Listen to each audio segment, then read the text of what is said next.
Well, well, well. What do we have here then, eh? As you can see, Marvel's Guardians of the Galaxy PS5 versus Xbox Series X ray tracing mode frame rate test. So, what can we see right here? You can see the PS5 is currently running 30 frames per second. But what the fuck is going on with the Series X? This is also on Fiji Tech's channel, by the way. You could go on there and search this video up yourself. What's basically going on as I was watching this, guys, okay? The Series X will probably go up to 30 every now and then, but a lot of scenarios like this, it's dropping down to 25. And this is with ray tracing, by the way. This is testing ray tracing performance. You can see the frame counter and frame time spikes and everything, okay? The PS5 can actually hold its 30 frames per second, right? But the Series X can't. As you can see, actually dropping down to a movie. That's a movie frame rate. That's not a playable frame rate. I mean, I'm not much of a 30 FPS fan myself, but the fact that PS5 can actually hold its 30 FPS at ray tracing is what it should be. Not 25. That's fucking slideshow right there. That is bad. Like, ray tracing completely utilizes the GPU, yeah, of the consoles, and same with PC. And this is pretty much exposing what the Series X is actually capable of. And I'm going to show you something else, right? And this isn't even at native 4K, guys. I mean, that's what it's running at, 3200 by 1800p, and that's on the Series X as well. And that's in ray tracing mode. That is terrible. Okay, that is absolutely terrible.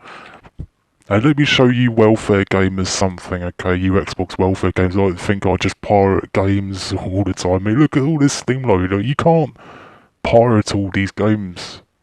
Well, you can, but you can't pirate them on Steam. I mean, look at my Steam library, man. It's got more games than all your fucking Xbox combined. Like, damn. Another thing I'm going to show you guys as well.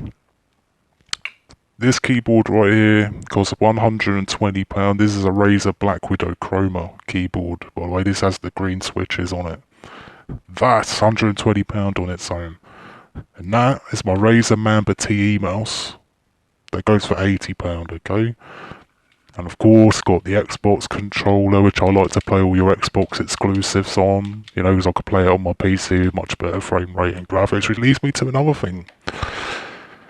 There's the £2 beast right there. So, I'm going to get into it, okay? My Corsair AIO liquid cooler, right, on its own costs near around the amount of a Series X. That's just for the cooler on its own, okay? But behind that cooler is running a very powerful i9-10900K, right? That's a 10-core 20 thread, and that's running at 5.2 gigahertz currently, alright? And below that, it's got the M.2 shield frozer, which is like a heatsink thing that covers the NVMe SSD and keeps it cooler. Okay, so this NVMe that I've got behind it is much better than the one inside the Series X. My SSD, my NVMe SSD, has much faster read and write speeds, okay? And on the back of the PC, I can actually fit two SATA SSDs on the back of the case. I already got like 3 drives down the bottom there, like fucking 10 terabyte, 8 terabyte, and whatnot. That's a 1 terabyte NVMe SSD, and that's a very fast read and write one. And I'll put some of my games on that, and some other ones I'll put the SSD, which is on the back of my case. But moving on. I have an EVGA RTX 3080 right here, as you can see. Yeah, that's the big boy card, okay?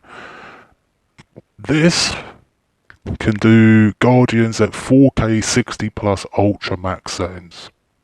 Okay, so side by side, your Series X is only doing 1800p at 25 frames per second, and my RTX 3080 can actually do 4K 60 on this game.